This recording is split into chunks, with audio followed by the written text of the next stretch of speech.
infinite complacence, people went to and fro over the earth about their little affairs, serene in the assurance of their dominion over this small, spinning fragment of solar driftwood, which by chance or design man has inherited out of the dark mystery of time and space.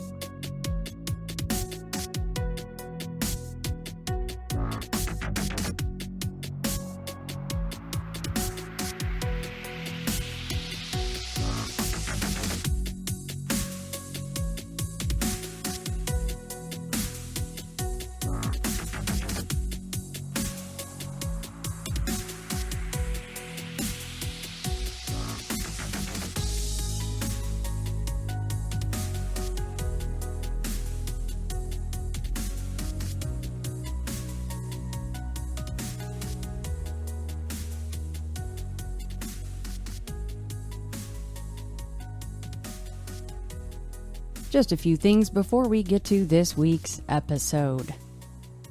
Home base for Into the Fray is intothefrayradio.com. You can find me on the major social media outlets, Facebook, Twitter, and Instagram, at Shannon LeGros and at Into the Fray Radio. If you have an encounter or encounters that you would like to share, please email me, Shannon, at intothefrayradio.com, or head to any of the aforementioned social media outlets. If you appreciate what I do and the many hours of work that go into producing iTF each week, consider supporting the show. The most beneficial way to do this is to become a member of my Patreon. Now, this is because it's a whole lot more than just a simple donation where you get nothing in return. Even at just the $5 a month level, you get bonus audio and video episodes, including our monthly live video chats, a private RSS feed so that you can listen to all bonus audio on any podcatcher, a secret Facebook group, private Discord room, early releases of the main show, and more. There are, of course, other pledge levels as well that include signed books, stickers, patches, and so on. So head to patreon.com and search Into the Fray to help support the show if you like it, love it, and want some more of it. Speaking of that, new patrons over at patreon.com include David Tooker, Todd Ross, Mikhail Martino, Brian McCahey, Matt Schultz, Ben John, Vittorio Basile, Andrew, Jim Georgiana, Vaughn Napier, Nick Ryan of Paranormal Mysteries, Meredith Williams, and Sandra Sandgren. Welcome to the dark side, guys. And alpha shoutouts. These are folks pledging $20 or more a month over at patreon.com. Sean Kevin Jason, Azriel, Maynard W., Andrew of Black Triangle Coffee, Christopher Fowler, Josh Arthur, Eric Ribich, Karina, Sticky Sound Zine, Tyler DeMoney, Randy, Roy Daniel, William Cornell II, John, Stephen Bashore, Steve Alarcon, Heather Stockwell, Jake Dressel, Ted Cheever, Matthew Lacewell, David Otto, Patrick Ray, Chris Guerrero, Mike Archer, Brad Ward, Brian McCahey, Matt Schultz, and Sandra Sandgren. So a huge thanks to all of my patrons. The newest patron-only episodes include Frayed Tales Volume 3, Cattle Mutilations Part 2, which was a live video chat between myself, patrons, and an Arizona rancher that actually has very strange activity on his property, and the upcoming video live chat with any patrons that want to join in, of course, is titled Subterranean Strangeness. And you all know how I just absolutely do not shut up about the descent, so this, I figured, was my chance to dive deeper, pun intended, into odd things under our feet. So there you go, that is actually coming up this week. And, you know, if you miss live chats, you just catch the replay on Patreon. So again, patreon.com, search Into the Fray. Well, Sebastian, welcome on. You got in touch and you left me a number of actually incredible audio recordings, which I appreciated that because I went down and I took notes and I have my bullet points and some questions already written out for you. But you say that you actually haven't shared most any of what you're going to share with us today with many people, right? Yeah, no, the only people I've told these things that happened to me about are mostly my children, a couple family members. That's really it. Not really too many people that would, because some of it's just so out there, you know. Yeah, I haven't told many people at all.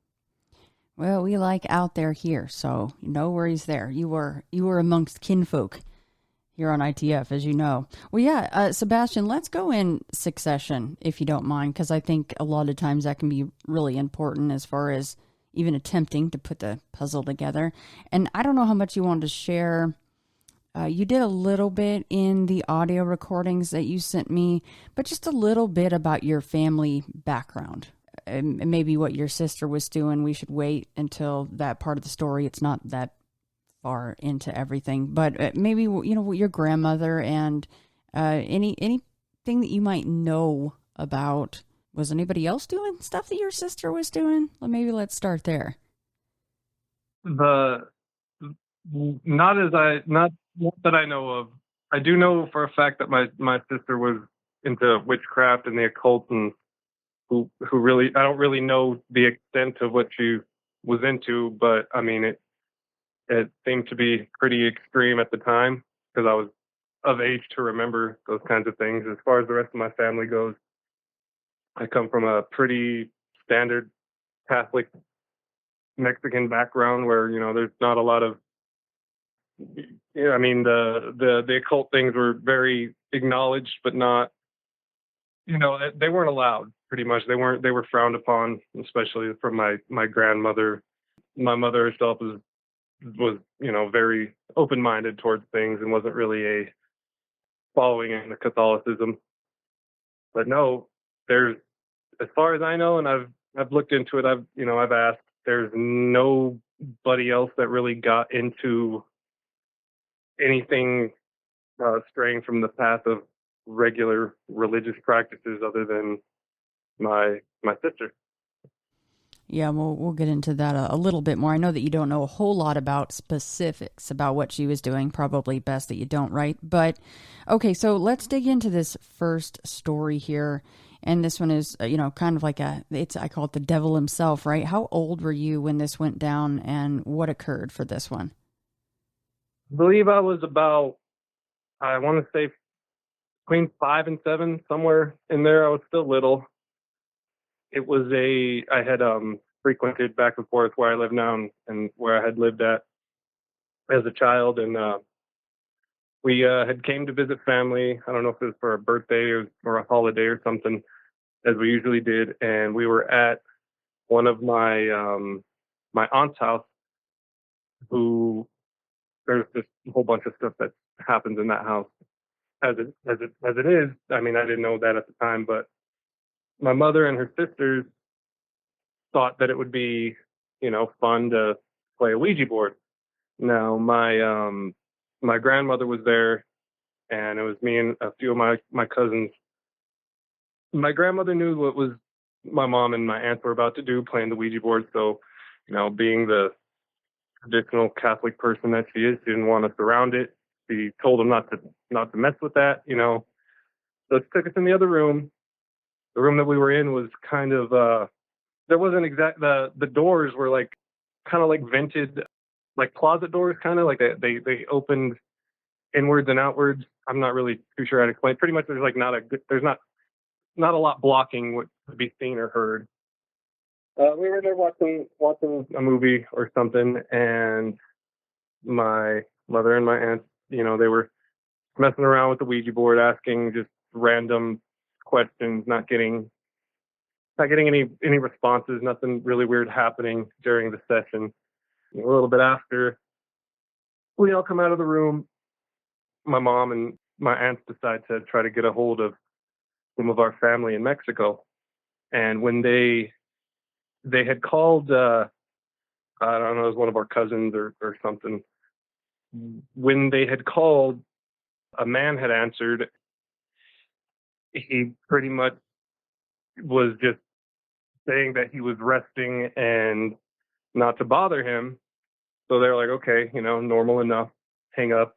They call again, and it's the same person on the other line, except this time he sounds more agitated and is cursing at them by name,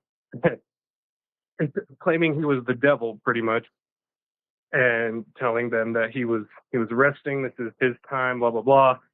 So they, are freaked out a little bit, and they hang up. And then he calls back.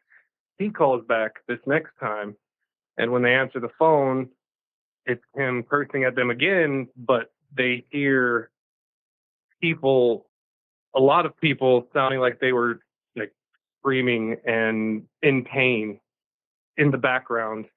And so they were very, distraught at this, of course, because they were also just playing a Ouija board. I'm sure it clicked in their heads that, maybe something else is going on.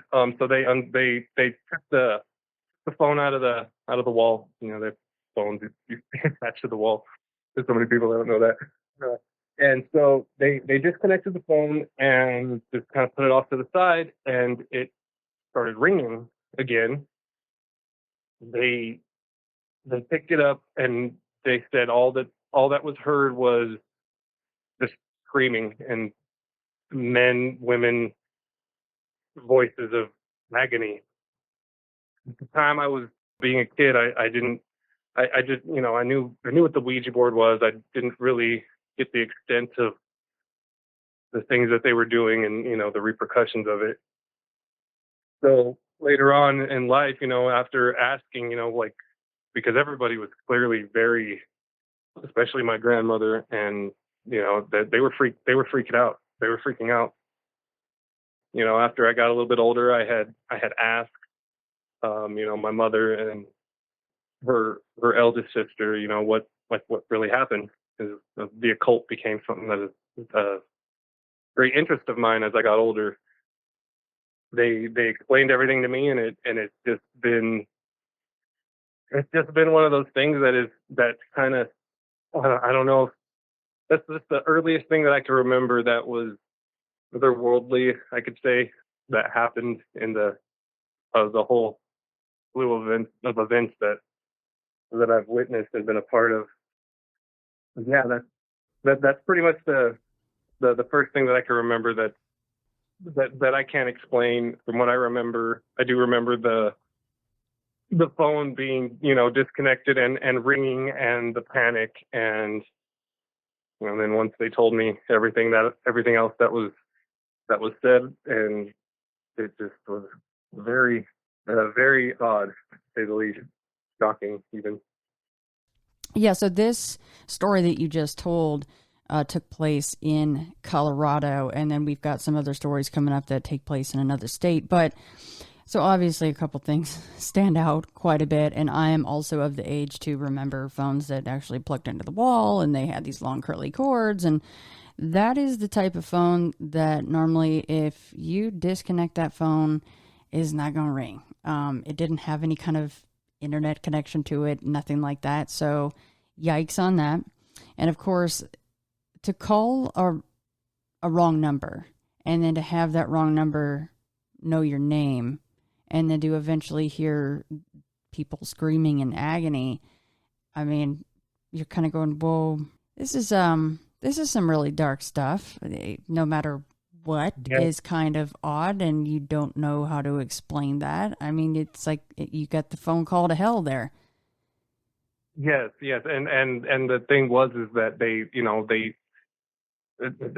dialed twice, and I just think the odds of dialing the wrong number twice, and then the names. And it was nobody that they had recognized. Well, my family here is pretty. They're regularly in touch with our family across the border. Well, they would have known if it was like, oh well, somebody just playing a joke, or someone just messing around. But the fact that the phone was disconnected, you know what I mean? I mean that's not supposed to happen. Yeah, that's a cool story. I mean, it wouldn't be cool to actually hear that, and then you're kind of going, well, religious or not, your mind would go there, right? Like, well, he's claiming to be the devil. You can hear people screaming in agony. I mean, is there a hell? We don't know. Hopefully, you and I wouldn't actually find out something like that. Hopefully, we go the other direction if that's there. But yeah, very interesting story. So the next iteration of stories in line here takes place in Kansas, correct? And you're a little bit older at this point when we move into this home that's actually across from an old fort, which is pretty cool. Yeah, the house we lived in a few houses in this town in Kansas. The last one that we had moved in when I know we moved out of that house when I was about I want to say 13, 14, something like that. So yeah, I was older when this next stuff happened. So it's definitely I have a lot of memories of that house, and nothing strange or unusual happened until my sister had moved out and I took over the basement. When during my time up, living in the upstairs part of the house, nothing paranormal happened. I think I became aware of my siblings' occult practices.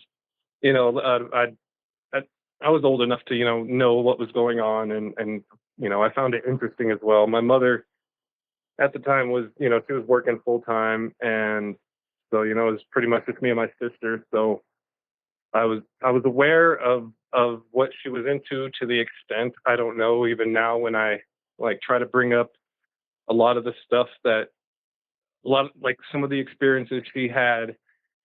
She just kind of shies away from the subject. She'll tell me a couple of things, but not really the extent of what she was doing, or what happened to her down there, or if it all started with her down there. I really don't know.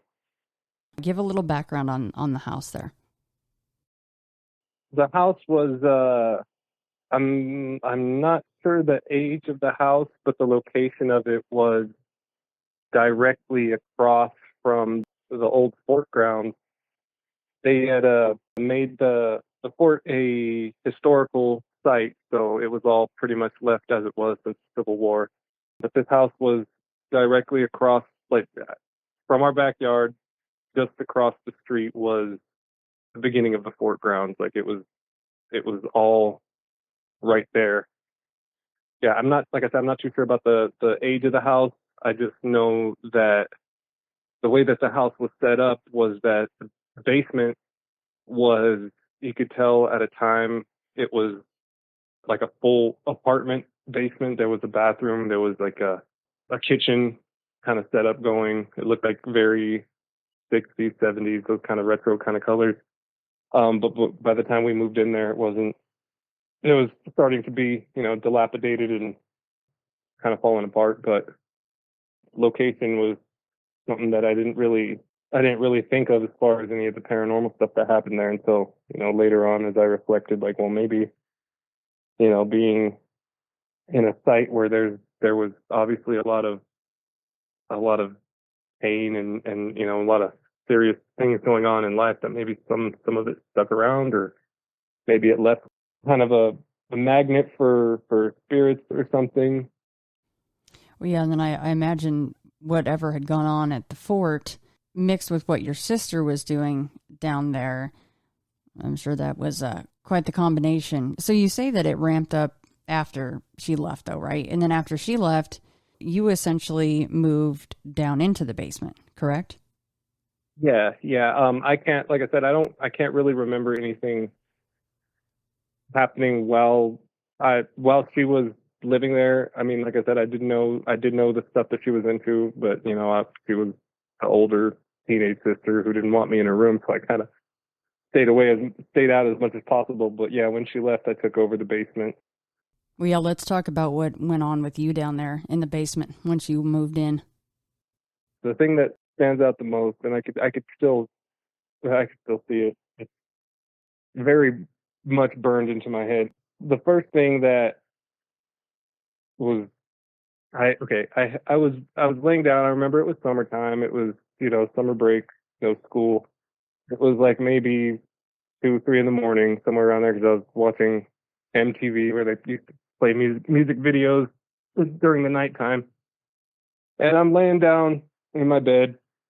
I used to have a little box TV right off to the side, watching TV, just kind of, laying in bed, relaxing. And I just happened to, I don't even know if I can even say glance, because I had seen there was a woman who just, I don't remember her materializing. I just remember her just being there. And there was a woman standing directly on the side of my bed, not like inches from where I was laying.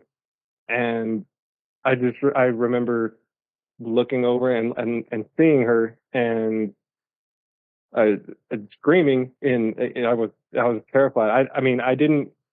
I think at the time, I think the odds of it being somebody who breaking in would be, it would be astronomical. I would have heard or know. And the thing was is that this thing looked like a person. It didn't look like, a translucent figure or mist. It was a full shaped apparition of a woman standing there and I can remember I can remember the details of everything. She was wearing a nightgown, a white nightgown that had ruffles on the sleeves with, I don't know if they were little blue flowers. There was some kind of small blue pattern all over the white nightgown. Her haircut was cut about a little above shoulder length. She had bangs. She looked I'd say about in her 40s, 50s maybe. And she was just standing there, and she wasn't looking at me. She was looking straight ahead. But the proximity of where she was standing to where I was laying was just so, and the fact that it appeared it was a split second that I don't, like I said, I don't know where she came from. I don't know how it materialized so quick, because it was just, if it was something that was like a mist or something like accumulating to form the body it would have been noticed. This woman was just there 1 second, and she was just standing there staring straight ahead. I screamed. I don't think I have ever screamed like that. Even like now, that was one of the most terrifying things that had ever happened. When it happened, I was, of course, scared because of, there's a person standing right. You know what I mean? I didn't feel any malicious intent. But yeah, it was terrifying. And a couple other things happened after her initial appearance that made me kind of feel that she wasn't there to try to frighten me or try to be scary. The first sighting was just, like I said, it's one of those memories that's burned into my head. I could still see her when I think about it. It's that clear. It was that clear that I saw her long enough to, like I said, to remember all these details about her. And yeah, it was one of the scariest things I've ever seen in my life. And did you tell any of your family members of the sighting of this woman? At the time, no, I didn't. I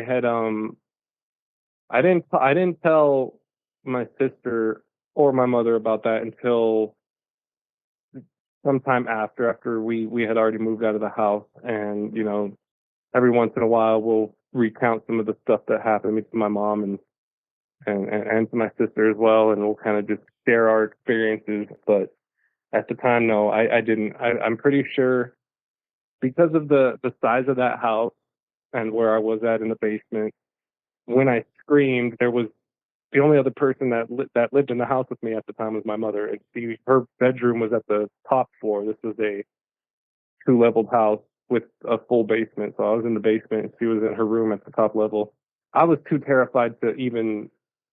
I didn't move. I remember staying under the covers all night long, and just as soon as I could hear birds chirping is when I finally peeked my head out. And after that, I can remember because that moment really, I had a really bad like case of insomnia for a very, very long time, like for multiple years.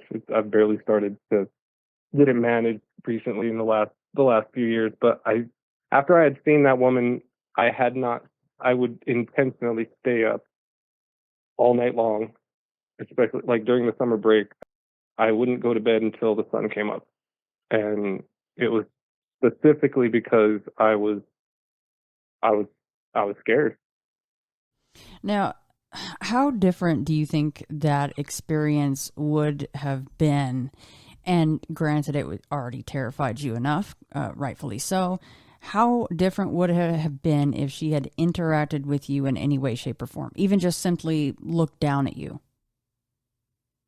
Well, yeah, I don't know. It just the thought of even I'm kind of relieved that she wasn't looking at me. I think I would have definitely lost my shit even more so than I did at the time. But I didn't understand a lot of, paranormal things, or not to the extent that I do now, because like I said, it's, kind of a hobby. I look into and study and research as much paranormal stuff that I can get my hands on. But at the time I was young. I didn't consider it a hobby. It was just something that was kind of in the background. It was something that I definitely acknowledged and knew that there's things out there that can't be explained. But if she would have said something to me or looked at me, I don't think that I would have. I mean, once the screaming subsided, and if she was still there, then I probably would have fainted, honestly, because it was so shocking. I like I said, to this day, I mean, I've been through a lot of stuff in my life, but that is one of the most scariest things that I've ever encountered, partly because of how close she was. She was so close to me. And like I said, I mean, I've seen other things after this happening, but never that close to me personally. She was within reaching distance, and it was just, it gives me goosebumps even talking about it, because it's just so clear. It's not like it's something that it wasn't like a dream. I didn't fall asleep for a second and then this is something that happened. This is something that I saw and experienced, and it's something I can't explain it. I don't know who she was. I don't know if, and the thing is I've looked into that house afterwards, like even recently, to kind of, see if the house is still up. But I can't find anything if someone passed away there. Again, maybe the proximity of the fort being so close maybe had something to do with the things that happened in that house. Or maybe my sister, was messing around with something. And when you look into that darkness, there's always something looking back, whether you notice it or not. Well, yeah, and that wasn't the only thing that occurred down there. What was the next thing? The next thing that happened was, again, it wasn't too long after that initial sighting. I don't know. We spent quite a few years in that house. It might have been the next summer, or might have been the same summer. I can't recall. But I was laying in bed. My bed was in the same spot. I never moved my bedroom around in that basement just because of the way it was set up. And I was laying there, getting ready to go to sleep, and I see a small ball of blue light. It was like a fluorescent blue, and it was about, I'd say, I don't know, a couple to a few feet in front of my face. I was laying with my back down, and I noticed this little blue light, and it kind of just it moved around a little bit, like back and forth, and then it did a little swirl. It went in a circle, and then it flew off to my left, and then after, like immediately after I had seen this blue light, I felt this sounds crazy every time I try to explain it. I felt something tuck me in, like my blankets were gently pulled up to where my neck was, and something tucked the covers in. I got like I was tucked into bed, and right when that happened, I didn't feel any fear. I wasn't. It didn't scare me like when I saw this woman. I had a very overwhelming feeling of warmth and contentment, and I felt like I had immediately fallen asleep after that. This thing tucked me in, and it was.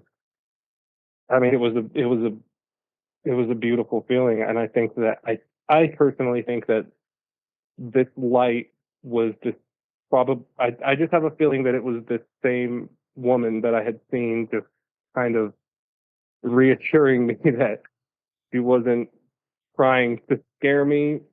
Like I said, I don't know who she was. I don't know the history as far as any deaths that happened in that house, but the house was, I know for a fact, was over 100 years old. So there had to have been at least a couple of people who passed away there, if not more. But yeah, it was really subtle, and well, it was beautiful, really. And it like I said, I felt content. I felt no fear. That was probably the, the strangest part about it, was because, seeing this little light, and then, if you feel an invisible force pulling, your blankets over you, you would think that you'd freak out about that, but it just was so warm and just motherly, and it just, I faded off into sleep after that. Maybe that was her way of saying, I'm sorry for scaring the absolute shite out of you, and she knew she could not manifest in the way that she did before. Yeah, and after getting older and analyzing these situations, and talking with my kids about them, and like kind of putting the pieces together, I definitely think that's exactly what it was. It was her, like, not not trying to scare me, just being like, hey, I'm not malicious. I have no ill intent. I'm just, I mean, maybe she was just, she was someone, the way, it just felt like it was a mom, like a mother, you know what I mean? It was just so sweet and comforting. And yeah, I mean, it, I remember how quickly I had fallen asleep, because it was so refreshing, and it was so warm. It was very peculiar, but very, very nice at the same time. So I do agree. I do think that it was the same spirit, kind of, giving, showing me that she didn't mean to scare me. She was maybe just trying to make herself known. I don't know. Yeah, she was like, "Oopsie, really got him on that first run there." So now we're going to stay in the same house in Kansas, and we're going to go upstairs into the dining room area and let everybody know what happened up there. Okay, yeah. The dining room was the basement stairs that led up to the main level of the house was immediately into the dining room. My mother is a painter. She's an artist, and that was her studio space. Wasn't really our. I mean, it was a dining room, but we never used it as a dining room. So it was her art studio, pretty much. It was during the daytime. I was walking from the kitchen into the dining room to go downstairs to my room in the basement, and it was about the size of a basketball. It wasn't any larger than a basketball. It was that large, but there was a very loud. It sounded like a crash, like a bunch of pans falling down, and it was in the room. And immediately following this sound was this basketball-sized ball of light that it came through from the ceiling, well, from the ceiling of the dining room into the dining room, right in front of me, and it was fast, but I mean it was present enough to be noticed. It wasn't a blink of an eye. It came through the top of the ceiling, and it just flew down about eye level to where I was standing at the time, and just went from coming straight down, and it went straight towards the stairwell to my basement, and it went down the basement stairwell. When it happened, it was very loud. It didn't sound like thunder per se. It had a very weird sound, and it sounded like it did damage to the house. Like that's what it had sounded like. But there was no damage to the ceiling, and the thing, the way that it moved, it seemed like it knew where it was going. It seemed like it had a direct path. It seemed intelligent in the way that it moved, as it didn't just go from the ceiling straight into the ground. It went from the ceiling down to about, like I said, eye level to where I was at the time, and it moved directly in towards the stairwell and down the stairwell to the basement. After a while, like getting older and reflecting on this thing that happened, I had thought, well, it could have been ball lightning, because that is something that does happen in our plane of existence that could possibly explain it.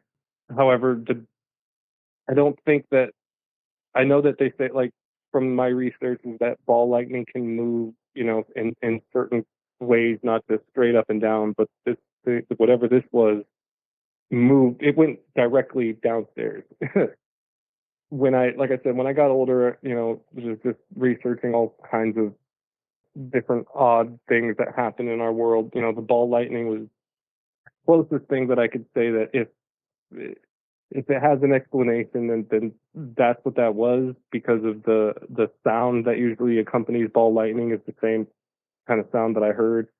The shape, and it was during the daytime, and it wasn't during a rainstorm or anything. And where I lived out in Kansas, there was quite a few. We lived right in the middle of Tornado Alley, so there was thunderstorms all the time. This was a clear day, and so that's why this kind of just stood out from it being ball lightning. But that's what that's the connection my brain made once I had learned of what ball lightning was, because I hadn't even knew what it was or existed until after I had already gotten older and started reading a lot more and researching into things. And yeah, but like I said, the only thing that I think it makes it different was just the clear path that it had in going downstairs. And I had I was shocked by what I had just seen, obviously, and heard, because it was so loud.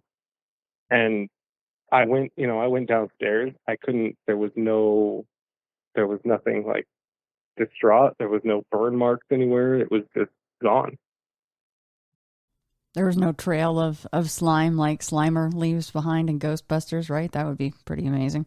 Okay, no, so, and I looked for this too. I had looked for any kind of trail of stuff that maybe had gotten knocked down in the process. Something that, if it had left any marks behind, there was nothing. It was just, it came through, went downstairs, and it was gone. Definitely seemed at least slightly sentient, though. Yes, definitely. The way that it moved, that's why I don't. That's just the closest thing my brain makes the connection with is ball lightning. Right. But the way that it moved was, it's like I said, it seemed like it had a path. It knew where it was going. What exactly it was, I really don't know. So this is just an aside, and this is something that popped into my head immediately, which doesn't always happen. So I was like, good job, Gray Matter, for remembering this. But on ITF 59, I had Jeremy Infinger, and it was titled Deviatus. And Jeremy talked about being at home with his wife, and I'm not going to remember every single little detail of this, but they were in the living room and in the kitchen. He saw what looked like a wadded up t-shirt fall from the ceiling, and then essentially, I don't remember if it disappeared on, onto the floor, or if it disappeared before hitting the floor. That part I don't remember. But he saw this. It looked like a moving wadded up t-shirt, and then his wife didn't see it, but she heard it. Like, she heard audibly something going on in the house at the same time Jeremy was witnessing this quote unquote wadded up t-shirt. That was just the closest thing he could label it, much like you with the ball lightning. And that was a very strange experience. He had others. But you know what? Now that I'm saying this, his experiences were also quite a few one-offs. He was the one that saw the very tall, cloaked figure that he thought was Halloween decorations on top of roofs and light poles over a period of a couple of weeks, I believe. But anyway, that was something that stood out to me right away in its similarities. And what is, because I have the things that happened to me in that house. I had asked my mother, because she lived in the house at the same time I did, of course, but she never experienced anything in that house at all. So I don't know. Maybe it's because I was in the basement, if where all of this was concentrated at, and that's why it made itself known to me, or that I was more open to seeing the things that were going on. Is, I can't explain it, why these things happened to me, but I have definitely, I've definitely inquired, because I mean, my mother's she's a very open book. She'll tell me anything, and she would have let me know if anything like that had happened to her, and she cannot see nothing, not one thing happened to her in the house. Well, yeah, and that makes you wonder, considering what your sister was up to in the basement. As you said, nothing really had gone on with you until you moved down in that basement. So then it's like the attention was off of your sister and now on to you. It was like, well, here's my new buddy. Here's my new maybe host is a little bit too dark of a word, but here's my conduit, if you will. How long had you lived in that house before you ended up moving into the basement? I think I was, because my sister moved out as soon as she turned 18. So I think that we had already been in the house for a couple of years before I had moved down into the basement. I'm pretty sure we moved in there when she was about 16 or so.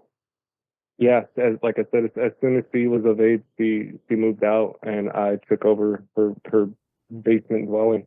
I had already been living in the house before with nothing weird happening. It was just as soon as I had moved down there was when these things started making themselves known. I don't think that there was just one entity or energy in that house. I definitely think that there was multiple things, but the thing that made itself most known to me was this woman figure. I don't really know what to call her, but I think that she was probably the one who was, the most like, hey, I'm here. I'm not trying to do any harm, but just so you know, I'm here.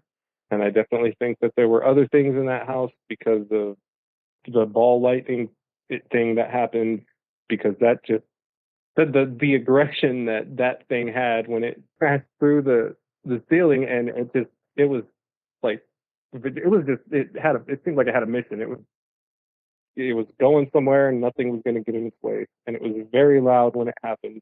And another reason why I don't think that the reason why I think that there were multiple things in that house is because, a little bit after that happened was when I heard something in the sounded like it was coming from the kitchen. Something was growling. It growled at me. I don't know what it was.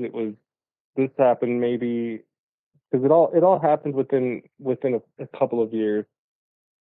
The stuff that I had seen after the ball lightning thing that happened, I was again at home. This time I was by myself. It was after my sister had already moved out. I coming upstairs to do, I don't know, grab something from the kitchen.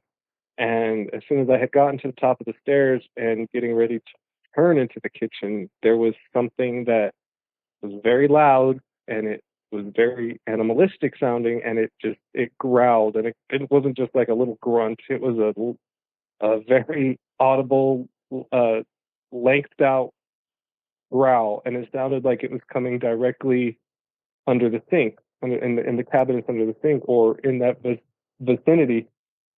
At first, I thought it was maybe an animal because that's what it sounded like. It sounded like a dog or, something. But if that were the case, the volume that it growled at, I mean, it was right in front of me, and there was nothing visible. I couldn't see anything. It was just a very loud, audible growl, and it scared the crap out of me. Right after I heard it, I called my sister, and I had her and her boyfriend at the time come to make sure there was no animals in the house, because that's what it sounded like.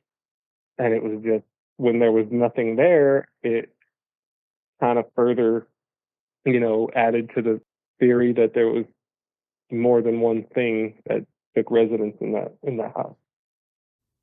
Yeah, I think a lot of times the animal sounds will pop in. Well, not a lot of times, but there have been a few, even on my own show, where we've had growls and things, right? Or roars. I know that Debbie was talking about a roar on her episode, and she's overseas, so this stuff happens quite a bit. So now we're going to move, we're going to go from Kansas, and we're going to go back to Colorado, right? And this is one of your aunt's houses. This is a different aunt from the very first Ouija story, the phone call to hell story, right? Yes. Okay. When we had first moved back to Colorado, we didn't have it was kind of a spur of the moment kind of thing on my mom's part. We didn't have anything set up, like a house or anything yet. So my sister was already older and had her son, so she stayed in Kansas, so it was just me and my mom. But I had went to go to my aunt's house because it was the closest to the high school that I was going to. It was my freshman year of high school. So, it was within walking distance. My cousins went to the same high school, so it was easier just for me to stay there. My aunt and my cousins had lived in this house for some time. The house itself wasn't old. It was very modern. It was in a suburban kind of area. It didn't have any. It was a beautiful home. It was, like I said, it wasn't an old colonial house. The house I'm living in right now, you could tell when houses are, aged. It was a very nice little setup, and it was relatively new. But every time that, we would visit before moving, like, my cousins would tell me about, weird things that happened to them in this new house. I experienced some stuff, of course, when I started staying there. But one of the things that was, like, told to me, when I would visit, was that there was a handprint in my cousin's bedroom that no matter what they did they painted over it multiple times. They, tried scrubbing it, tried getting rid of this handprint, no matter what, and it would always be there. And I was just kind of like, oh, okay, well, let me see it. And sure enough, it was, when I started staying there, I was older. I was getting interested in the occult myself and paranormal things, and I saw it. It was visible. It was very. You could see it whenever the light hit it a certain way, but it was there. It was a large handprint. It looked like a very large male handprint, and it was just always there. And there was things that my cousin would tell me, that when she was in that room, that she would always hear scratching at her screen window, like on her screen directly.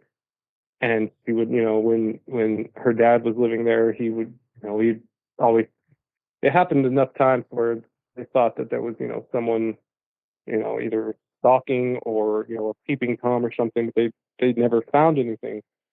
But the thing that really stood out one day was we had just gotten back from school. It was myself and one of my cousins and her little brother. We had gotten him from school. He was in elementary school. We had just gotten back. It was like about 4 o'clock in the afternoon. My auntie used to get off of work at 5, and we just got home. We got some snacks. We're sitting in the living room watching TV, and we all start hearing a loud banging noise, a repetitive, very loud banging noise. It was obviously coming from within the house. My initial thought was there was someone trying to break in. I told my cousin and my other little cousin, go out in the front yard. Let me check it out. They went outside. I had grabbed a kitchen knife because like I said, I thought it was someone trying to break in. And this whole time during me telling them to get out of the house, me grabbing the knife, this banging was still going on. It wasn't off and on. It was this constant, just bang, bang, bang, and it would not stop. And it was so loud. It was so loud.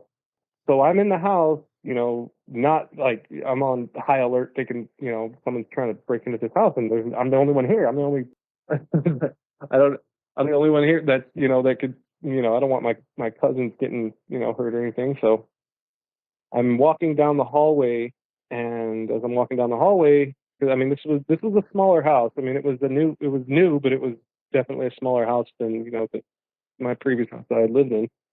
And I'm walking down the hallway. It's getting louder as I'm getting, I'm getting closer to this, whatever it was.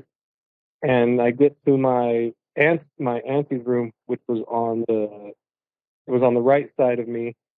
And I just kind of peek into the room because that's where this noise was coming from. And as I look into her bedroom, I see her closet door just shaking to the bangs, like if something was hitting this door, and it was visibly, you could see the door shaking with every hit. It was doing it with a lot of force, and it didn't stop. After I saw this, it kind of clicked in my head. Well, this is not somebody breaking in. This is something else. And I ran outside and was on the front lawn with my two cousins. And as we're on the front lawn, you could still hear it outside the house. It was that loud. And we stayed outside until my auntie had gotten home. It had stopped after everybody had gotten out of the house. It was still going on for about 5 more minutes before it stopped.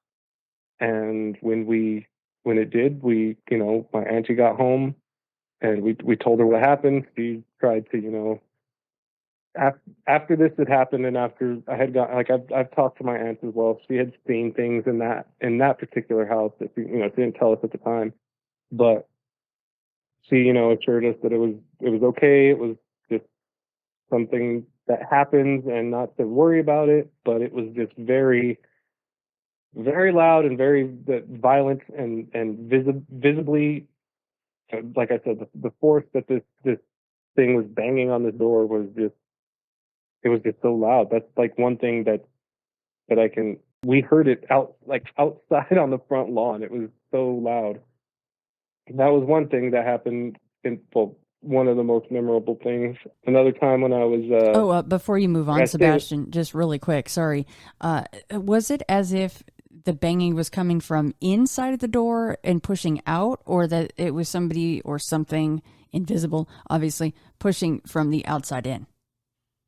No, it looked like it was from the outside in. Like you could see you could see the impact as it was hitting this door. It wasn't coming from, and the way that the closet doors was that they were sliding doors. So if it was something coming from the inside, you'd be able to see the door kind of warping, going outwards as it would if it's being hit from the inside. Now this was something outside in front of the door, hitting it going toward the inside. It was visible enough to see that it was whatever was there doing this. It would have been right in front of me as I peeked around the corner of the bedroom door to see what was going on.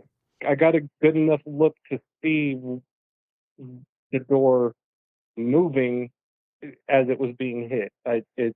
I watched it hit, like I watched it being hit a few times before I decided to nope out of there, because it was just so, like, when these things happen, especially as I got older, it was, I mean, it's always going to be terrifying, even at the age I'm at now. And if something happens, I'm going to be afraid. There's always going to be that fear factor to it. But at this point in my life, I was already, interested and fascinated with these kinds of things. So I actually, I did a few seconds to make sure I wasn't just seeing things or hearing things. Like, this thing was banging on that door, and I don't know what purpose of it would have been, if there was any or what, but yeah. Now, seeing as this is your aunt's bedroom, had she experienced anything close to that in the actual bedroom? The thing about that was, before I had moved over here into my aunt's house, she was dating a man who had passed away a few, I want to say maybe a year prior to me staying at that house. And she had told me later on that she would regularly see him walk past her window outside. He didn't die in the house, but I think that whatever the things that were going on in that house, again, I think that there was definitely multiple things, because I don't think that this person that my aunt was seeing he was a good person. There was no violence in him at all. And I don't think that he was still around, or if he was, if his energy was anywhere near the house, that he would try to scare any of us. You know what I mean? But whatever this was definitely, it seemed like it was angry, and it wanted us to know that you kids aren't alone in this house. You know what I mean? Well, next, let's talk about Mr. Courtner and Courtner Road and the legend behind that, and a couple of things that you personally found out about said legend. Oh wow. Okay. There is a road a little bit outside of how I live in the county, called Courtner Road. The road is it's obviously named after Mr. Courtner. But the legend goes, and this is a very well-known legend here in this town, and a lot of people have been out there and had their own experiences and weird stuff that have happened. People have been out there that nothing happened, but a lot of this stuff happened during my freshman and sophomore year. I had changed high schools after that, but it was me and a few of my friends, and when I say a few, it was like a couple carloads, like maybe, I don't know, 6 to 8 of us. There was a few of us. It was around Halloween time, so we wanted to go.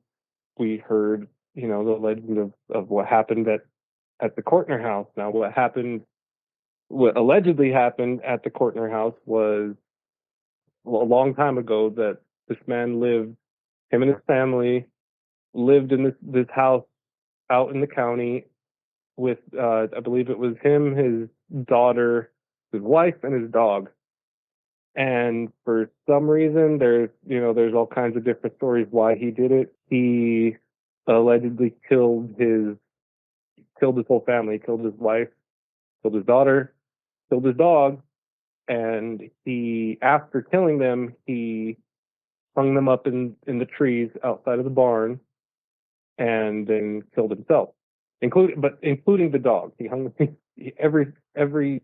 That's probably one of the things that is always consistent in everybody's version of the story, is that everybody's hung up, including the dog, right?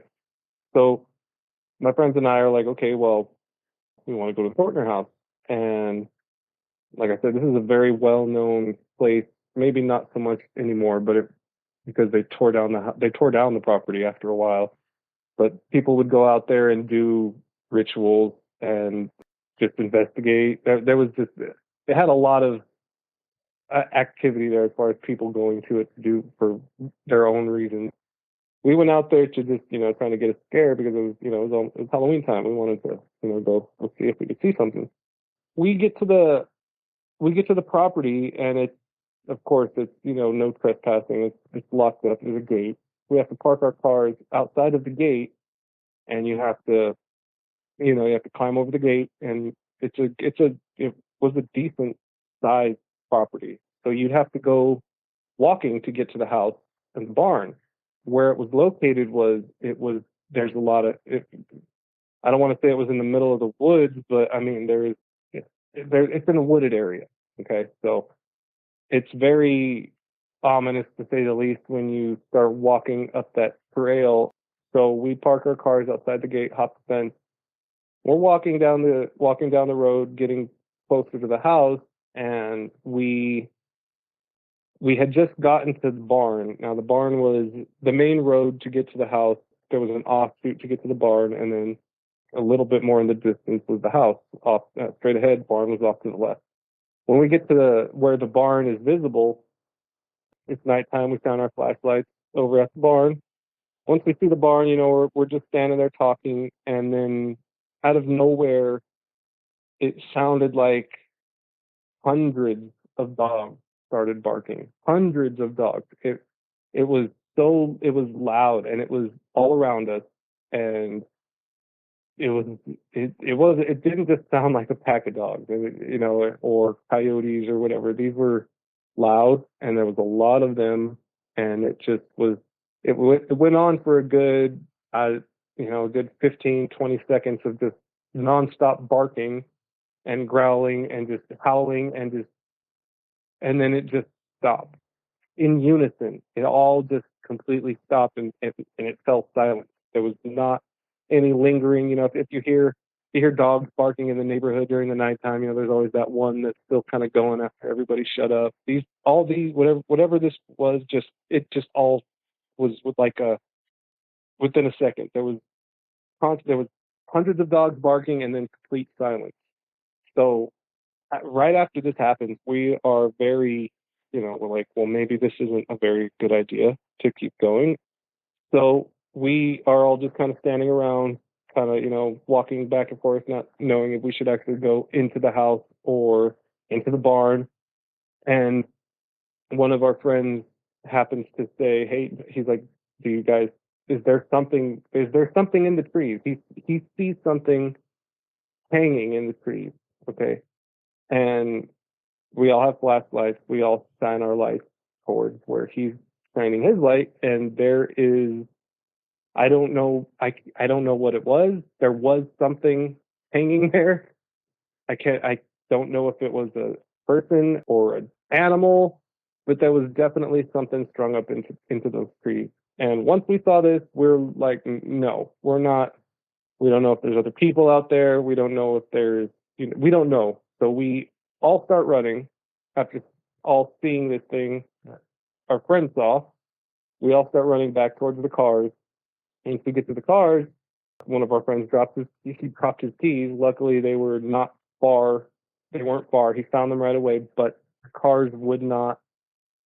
They would turn over. They didn't go. They wouldn't accelerate. They would go, but they weren't. We're pushing on the gas, and it's going slow, very slow. And the cars felt like they were being, the one I was in, like it was stuck. We weren't going anywhere. And that took a minute. Like after we got a little down the road, 6 seconds, like nothing was wrong with the car. It started going full speed, and that was it. We got out of there. And after, like I said, that place is very well known where I live. At least it was with me growing up. I don't know too much about now because I haven't been out there. I don't really want to go out there. I do know that they tore the barn and the house down, whether it was because of people going in there trying to do rituals or the people going out there trying to scare themselves, or because it was so dilapidated at the time. I don't know the reasoning behind why they tore down the buildings out there, but the road is still out there, and it is still it's still somebody owns it. I'm not sure who. I've never really looked into it, but it's still locked off, no trespassing, and I haven't been back since. But yeah, that's a very that's one of those local urban legends that a lot of people have a lot of different experiences out there. And the one thing that seems to be a common thing with, because there's a couple of websites that I've stumbled upon that have just ghost stories from the area that I live in, and a lot of the times when I come across the story of the Kortner house, they always seem to include a dog of some sort, of hearing dog, seeing dog, or dead dog.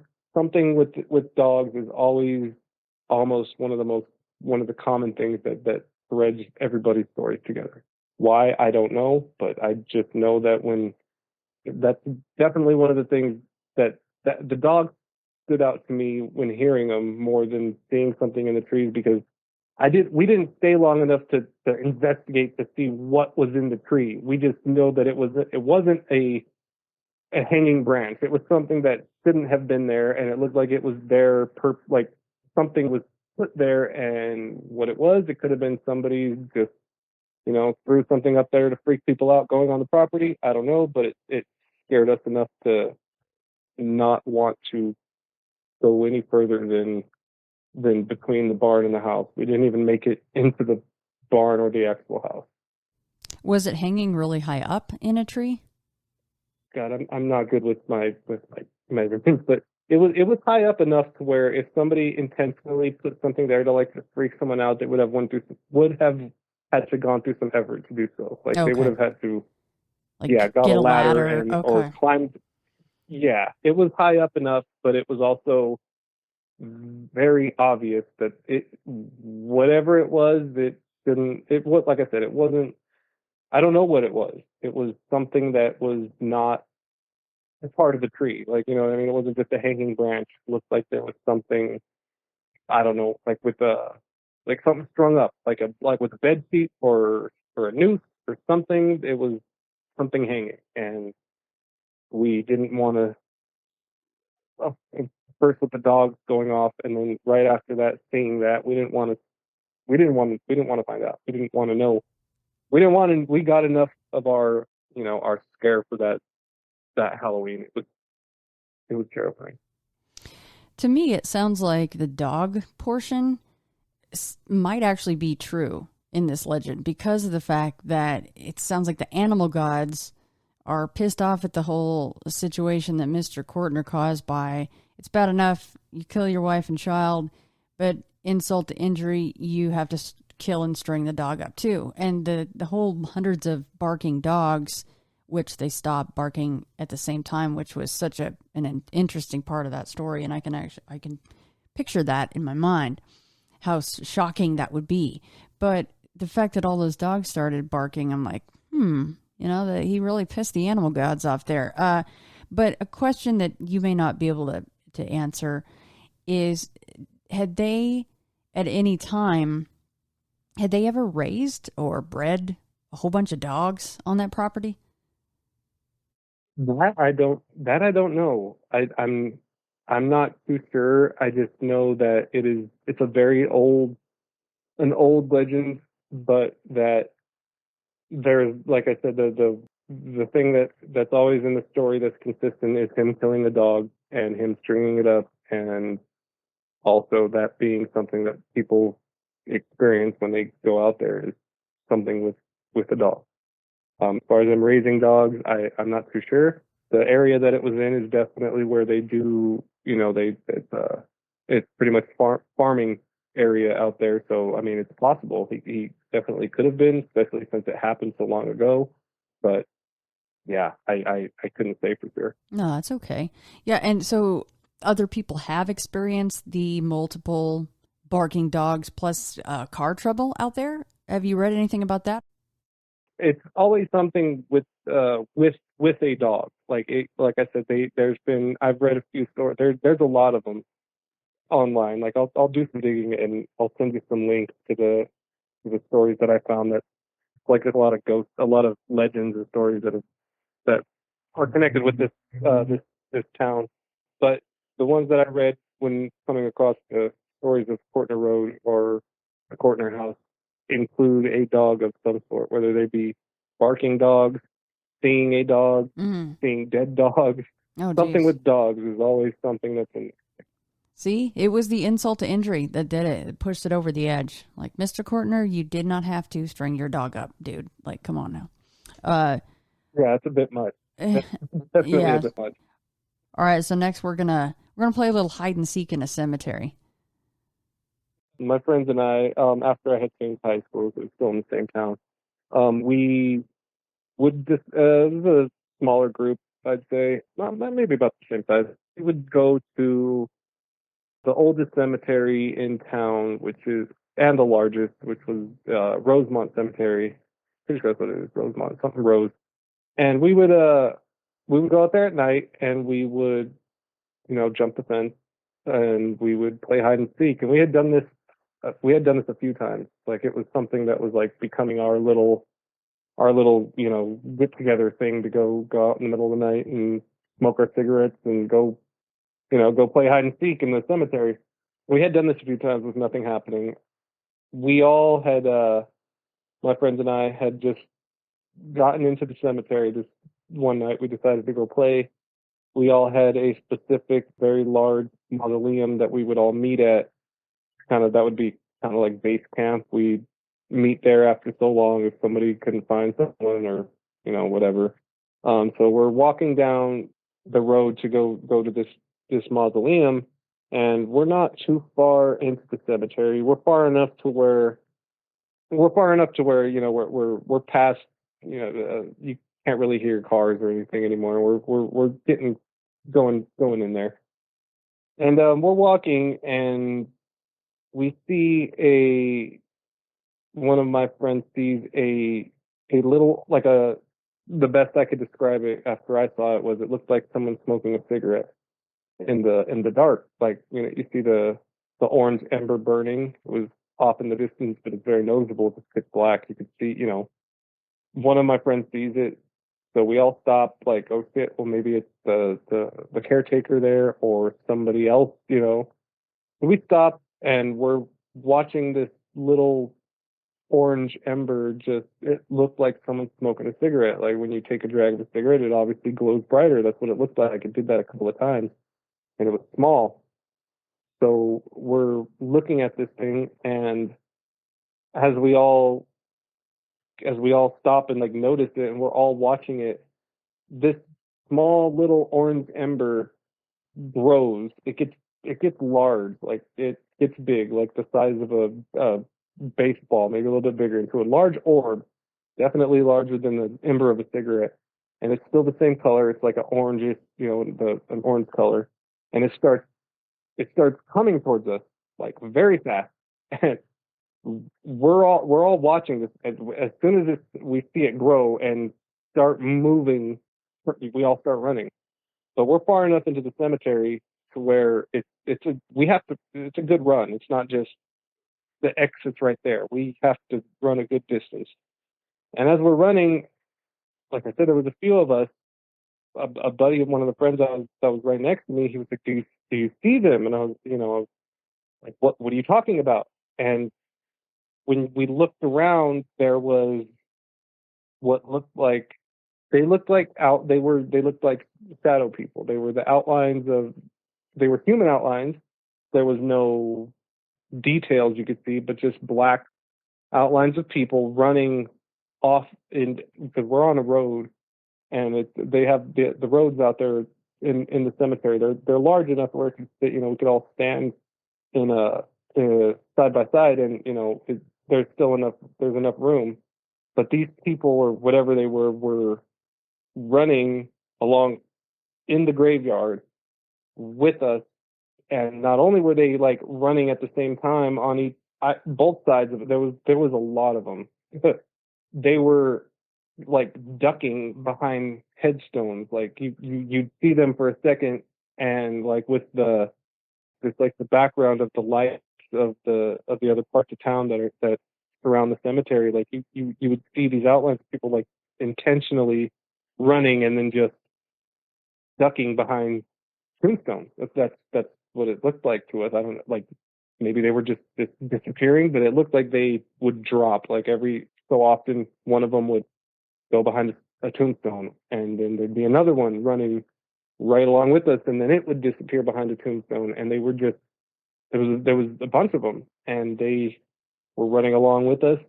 It's like whatever these things were, it seems like I don't know how to explain it. It seems like they were already running before we started running. Like the pace that we picked off at, and for them to be where they were at, and they seemed like they were everywhere. Like there was a lot of them, and it seemed like they were all over. They were in front of us to the east side. They were right alongside, like not directly, but in the cemetery parts off to the side, and they were clear. Like I said, there was the lights surrounding the cemetery. You could see that, you'd be able to see an outline of somebody, standing there. And that's what they looked like. They didn't have any distinct features. There was no noises along with it too. And other than us running on the pavement, going down the road, we couldn't hear anybody on either side. It's like it was completely silent, and these things were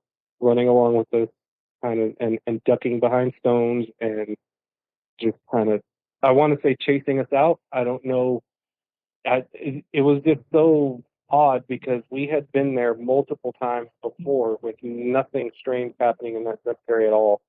And then just one day, as soon as like I said, we weren't in there but 15 minutes. We were barely getting to our meetup spot, and we saw that light, and it chased us out of there. I don't know what it was. There was a lot of them. I don't know how to explain it. The amount of figures that we saw running us out of there was just so strange. It was like a larger group. It seemed like it was a large group of people other than us, but they were everywhere. It seemed like they were all over the place, and they were running with us. They were ducking behind tombstones. And we all, yeah. And the way you had to get into that cemetery was, it was a very large. You would either have to squeeze through the bushes, which is a pain in the ass because it's, they're big bushes. They plant them intentionally to keep people out, or you'd have to jump the fence, which is a large, one of those like arch gate kind of fences, you know what I mean, with the spikes on it. So either way, it's gonna be a rough time getting out of there. But yeah, they chased us out, and we had never went back after that. Now, did you guys as a group discuss this very much after this occurred? Well, yeah. We all, because we all saw these things. Once we got out, we were like, did you see them? Like, there was no explanation needed. Everybody knew exactly. Like, yeah, we saw them. We saw them running with us. We saw them messing with us, hiding behind tombstones, popping out, running around. Like there was like another. I don't think that there's no way that it could have been another group of people just messing with us, just because of the way that they would be there and then not, and then be running and then stopping behind.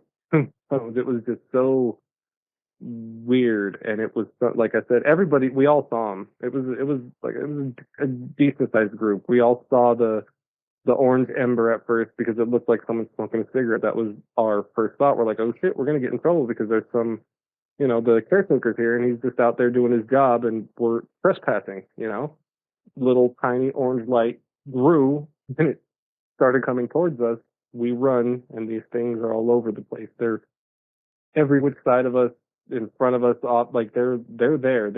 Nothing ever ran in front of us, like onto the pavement. Whatever these things were, they stood off in the graveyard, like on either side of us. They never were on the actual road. They stayed in the yard, which is very, yeah, it was very strange. We all ran out. We never went back there again. We all saw it because we like I said, we knew once we got back together, did you guys see it? Yeah, we saw them. They were everywhere. And yeah, very, very strange. Very strange.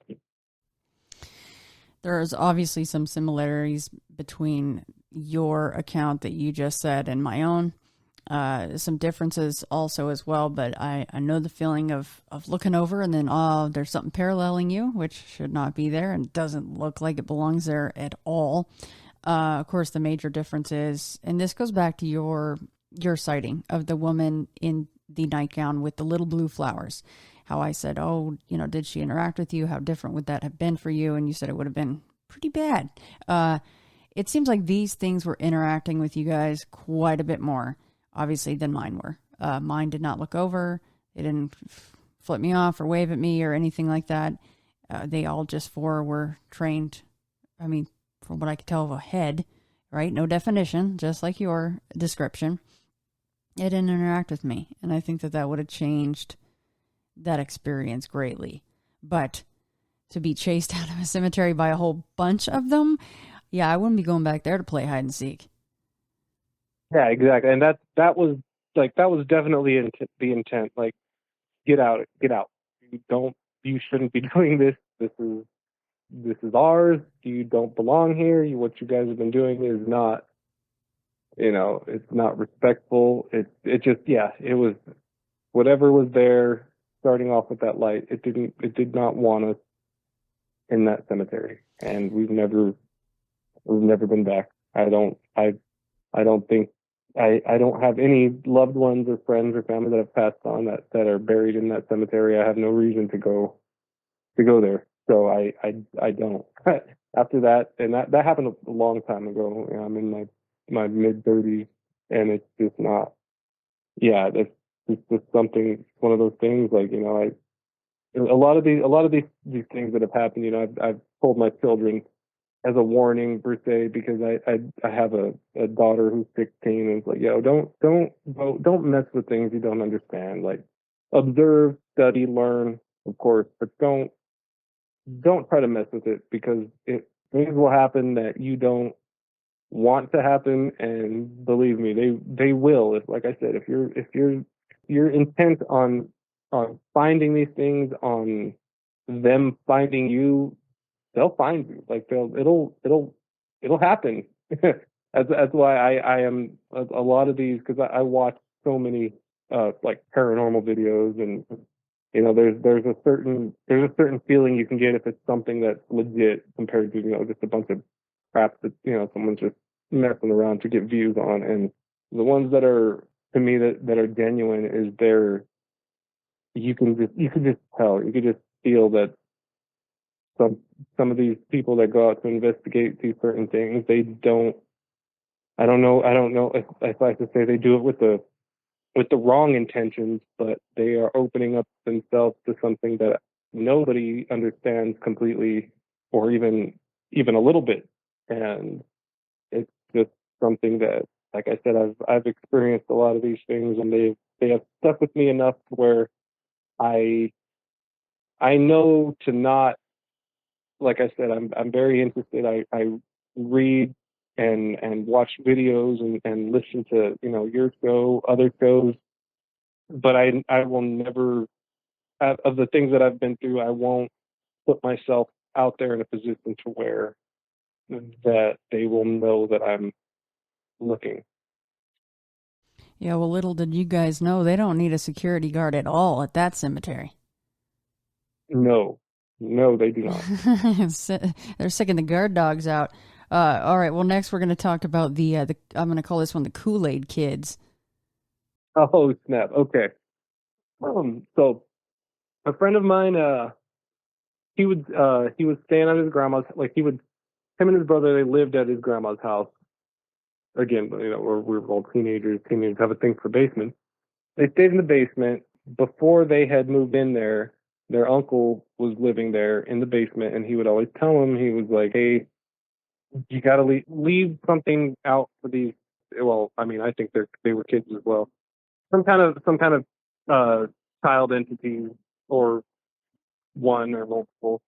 Anyway, he would tell him to, like, leave a glass of Kool-Aid out for him, and just to kind of give an offering, I guess, just to kind of keep the peace, and also that they liked to watch TV in the nighttime.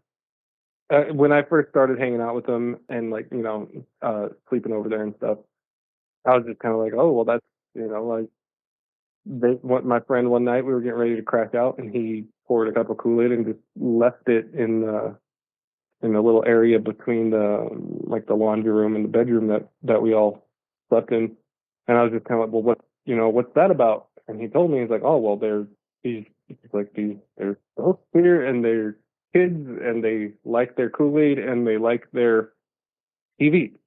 So don't turn the TV off at night, and leave them a drink, leave them Kool-Aid or something like juice or something, and it'll be gone in the next morning. And first couple times I stayed there, it was like a regular thing. At first I thought he was just like kind of jacking with me. But every time I'd stay, the Kool-Aid would be gone in the morning. It'd be either half drank or completely gone, or it'd just be gone. And it was like, okay, that's interesting. One night I was staying there. It was late, and I was tired. I completely spaced out the thought of leaving the TV on for those kids. You know what I mean? I didn't really think about it too much because, we usually fall asleep with the movie on or something going, and it would just stay on all night. This night I couldn't sleep because the TV was on, and it was late. I don't know exactly what time it was, but the TV was on, and it was kind of loud, and everybody was sleeping except me. So I got up and I turned the TV off, went and laid back down. As soon as I had turned the television off and laid down, the closet doors are kind of like accordion doors, they're on a couple hinges and they open and close like that. They were on either side of the television set. Once I laid back down, these closet doors were opening and closing, and it was a small enough room to where it was noticeable, and they were old creaky closet doors, so you could hear them just creaking open and close. And once I started hearing this and realized oh, I turned the TV off. That's why this is happening, and it all connected. I was like, oh crap! I was like, this is something otherworldly, and I just pissed it off by turning the TV off, and it did it all night long. All night long, those doors open and close. Just you could just hear them creaking open and closing, creaking open and closing. And it did it all night long until the sun came up. As soon as the sun came up and was shining through the windows, it stopped. But I had told my friends, they were two brothers. Once I had woken up, I was like, hey, did you guys hear it? And they were like, no, we're sleeping. But what happened? And I was like, well, turn the TV off. As soon as I said that, they were like, well, what happened then? Because you shouldn't have done that. We leave the TV on for a reason. They don't they keep the peace. You leave them something to drink, and you leave them to watch their cartoons or whatever on in the nighttime, and you don't mess with it. And I foolishly wasn't thinking at the time that I was half asleep. I was tired, and I couldn't sleep because the damn TV was so loud. Turned their TV off, and it was, whatever they were doing was in reference to the spirits. It was definitely in retaliation because I turned their shows off, and it was never did that again. So I just kind of just dealt with the TV's on. Okay, I'm not turning it off. I'm not even gonna. Yeah, and when that was happening, I didn't get up because it had. Once hearing it, it had connected. I knew what I had done. Right after I started hearing these doors opening and closing, I did not move. I stayed in it was like on a little love seat. I stayed there. I did not move. I did not want to look. I didn't want to see something because I knew what I did. I knew what was happening, and I didn't want to set it anymore, or I did not want to see anything because, like I said, once these things happen, it's scary, and the sound of the doors repetitively opening and closing was enough for me to not want to look or see, or if it would have made itself visible, I didn't want to see whatever it was, whether they were children pretending to be children, something else. I didn't want to know. I just knew once I did that, I knew what I did, And I never, every time I had stayed there afterwards, TV stays on, pour them their little Kool-Aid, nothing happens. Like nothing would happen if if you do those two things for them. And this was something that they did regularly. Like it was something that was established in this household, to where you leave the kids their Kool-Aid and leave them their TV, and they won't mess with you. Just let it be. And I never made that mistake again of turning their show off. Yeah, I bet you got the big old "I told you so" look from that one, huh? Yes, definitely. Once, like I said, once I told them, well, I turned the TV off, they were like, well, why would you do like why would you do that? Like I said, this was a well established thing that happened in this house, as far as leaving them their what they like and not to differentiate from doing it. Otherwise, it's gonna mess with you, and it sure did that night. It was very. I could have got up and turned the TV back on, but I was not about to move. Like I said, I didn't want to see it. I didn't want to interact any more than what was already happening, because when these things happen, they, regardless of my interests of them, or when they happen, your mind isn't thinking in a research kind of state. You're going into panic and fear, and you're not gonna, at least for me, I'm not gonna try to antagonize or bring more things about than necessary, Well, no, that's a hell of a nighttime routine. That's quite the departure. You get like jammies, toothbrush, Kool-Aid glass full, and TV on for the ghost kids. I mean, that's a routine right there. Exactly. So for these last two encounters that you're going to share, we're really going to switch gears, and each one is also very different from the other, but they're also very different from the types of stories that you've already shared. So let's go to this next one. I believe it was in your 20s, right? And you were driving home from work late at night? Yes. Okay. Yeah. Okay. So I had where I live now and where I lived back then, I had an apartment a couple blocks from my current residence. And there's a baseball field not too far from here, and you have to go around this curve around the baseball field to get to either my current house or the apartment I had lived in. I was coming home from work. I've been in the restaurant business for a long time, so we'd usually get out of work about 10, 11 at the latest. So it was late. I'm driving home, and I just turned the corner of the baseball field to go up the street towards my apartment, and I see these huge circular lights in the sky, and they were large enough. I don't know if it was a tree that was blocking my view of them, like coming around the corner, or I just wasn't looking up. But when I turned the corner, I saw these lights, and they were big, and I had pulled over to look at them, to watch. I didn't know what they were, but I wasn't the only person that had seen them. There was a few other cars that had pulled over as well to look at these things, and it seemed like they had size of them and the range that they had. It seemed like they were spanning a big part of the city that I live in. And if you've seen the footage of the Phoenix lights, they were in that shape. They were all kind of in a line all across the horizon, and they were bright, and they were large, and they were about like an orangish yellow tint, and they just stayed there and they were out there for a minute. Like I said, there was a few other cars that had stopped, pulled over to look at these things. We're all watching them, and they're not moving or making any noise. It was completely quiet, and they all just one after the other, not in any order. They just blinked. They just blinked off.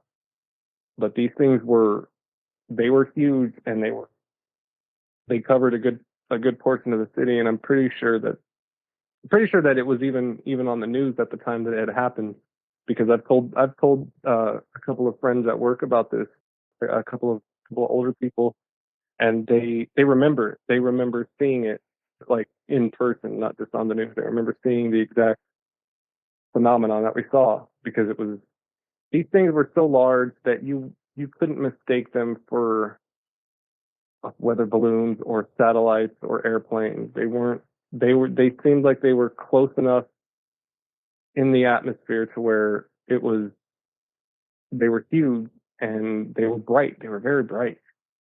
Like I said, the range of them was what really like kind of surprised me, because like as I turned that corner, they were just in a line like that. You could see them all the way going off into the distance, and they were spaced out evenly.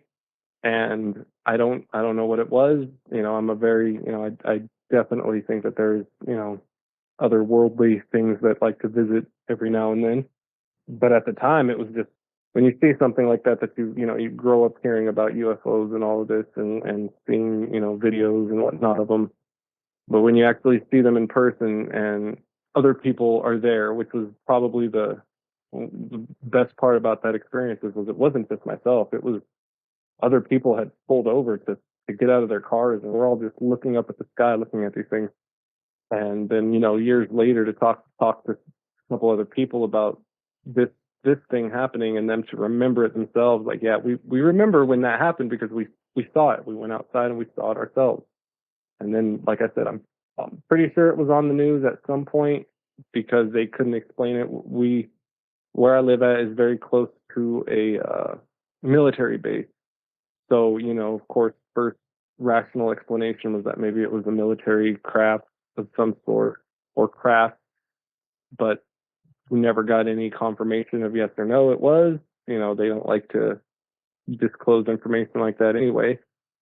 But yeah, it was very beautiful, very scary, and very obvious. Whatever these things were doing, or whatever they weren't trying to hide. They were just hovering over the city. And either it was, I don't know if it was one really big whatever, or if it was many of them. But like I said, the way that they blinked off was like, it would be like one on the left side would blink off, and then one further toward down the row and towards the right would blink off, and it just slowly blinked off, and then that was it. There was no sound.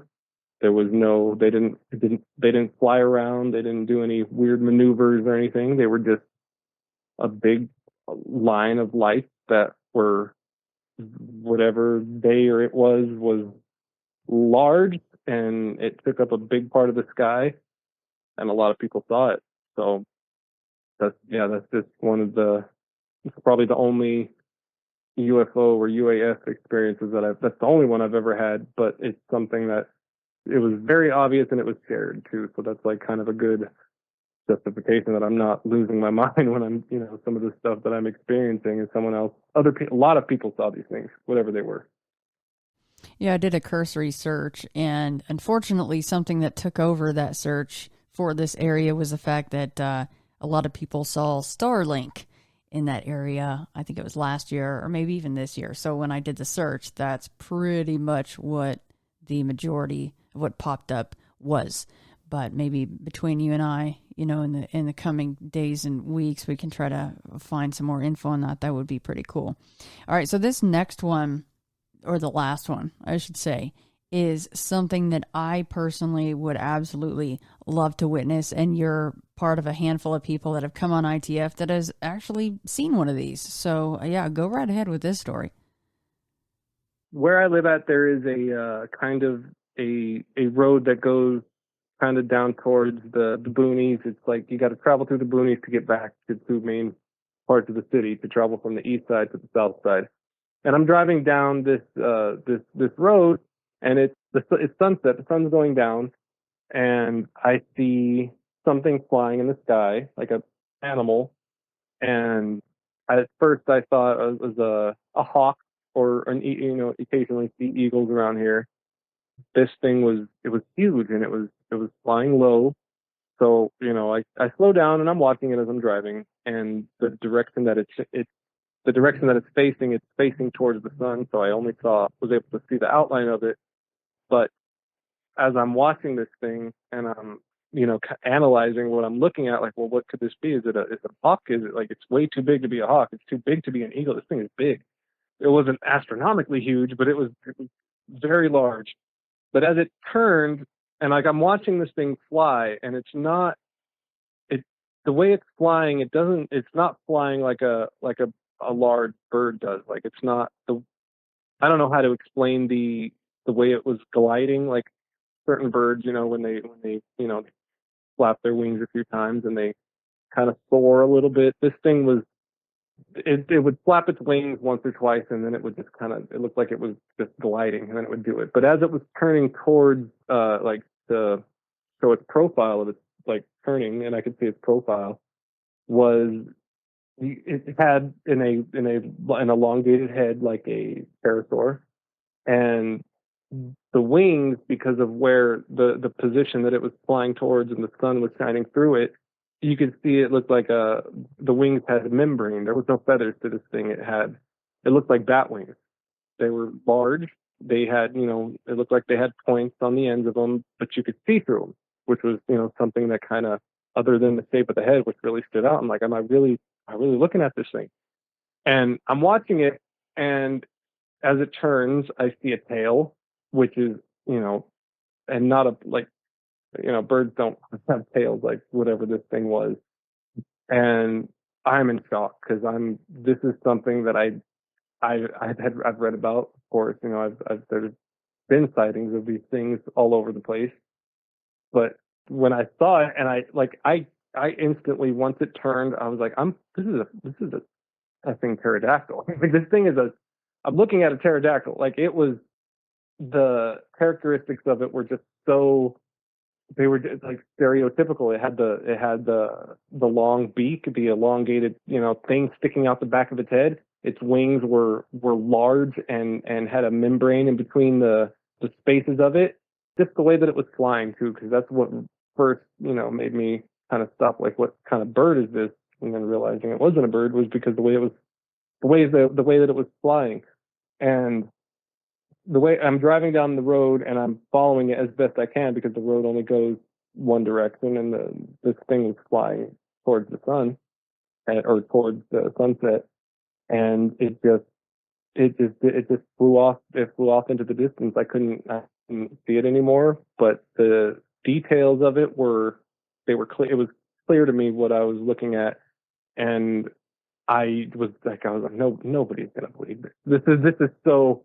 This is so out there. Like this, I mean, like I said, of all the things that I've read and researched and heard, I know these things have been spotted all over the place. But to actually see something like that, of all the things that I've experienced and been through, this thing was probably one of the coolest and weirdest things that I've seen, because this is a living, breathing creature. This wasn't a drone. This thing was alive, and it was flying, and it was something that you can't, even if, because I had tried, like, after I saw this, I was like, there's no way I just saw that. There's no way I just saw that. Like there's no bird out there. My brain was like, that was some kind of bird. No, there's no bird that even resembles whatever this thing was. And it wasn't, like I said, the size of it wasn't huge. Like it wasn't like the size of a car or anything. It was definitely probably the size of, I'd say, larger than a large eagle. It was big, but it was of course, after seeing the shape of the head and the wings, but the thing that really put me to, like, well, this is not any kind of bird, was seeing the tail, because the tail it wasn't too long, but it was long enough to where it wasn't like, feathers ruffled off the back of it. The thing had a tail, and it was just minding its business, flying through the sky, gliding towards the mountains, and it was just, yeah, it was amazing. It was so cool.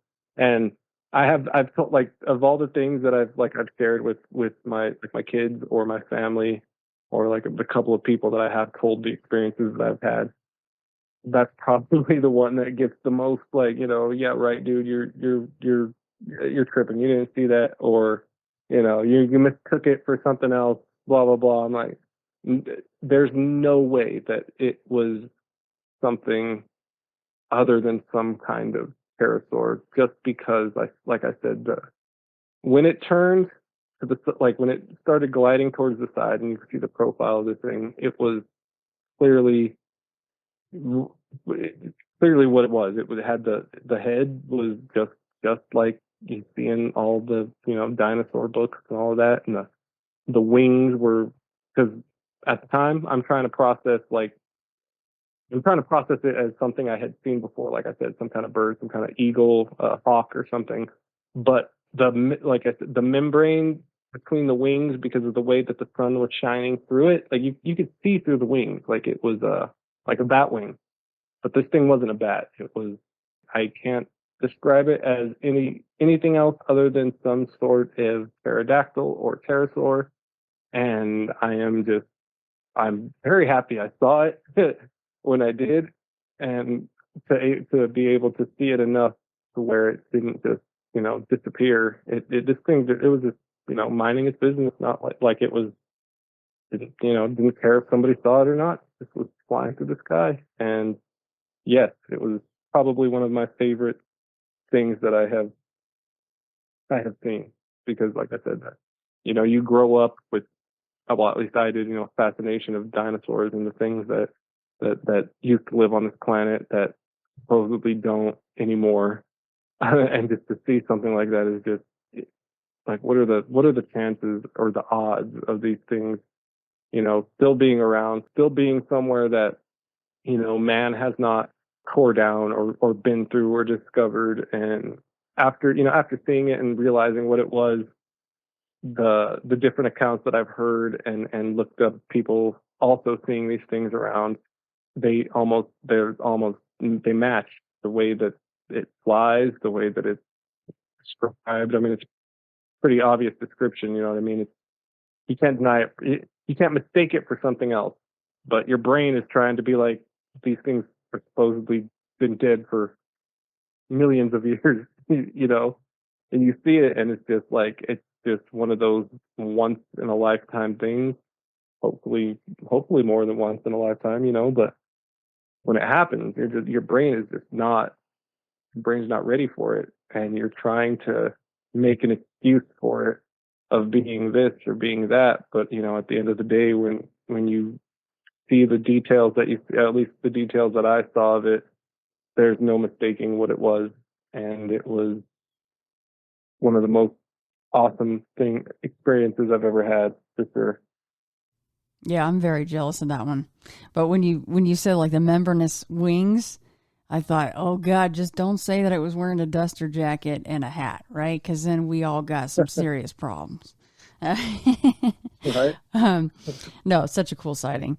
So, okay, so last question for you, Sebastian. Are there any of your experiences you'd rather never happened to you? I can't say no, because I think that all of the things that I've seen and experienced and have learned, because like I said, I have the paranormal and the strange and the unknown is something that definitely will always hold a special place in my heart and my brain, to just learn more and research more. And at the time, some of the things that have happened were definitely terrifying. However, they could have been worse. I've heard so many stories of so many much more terrifying things happening to people.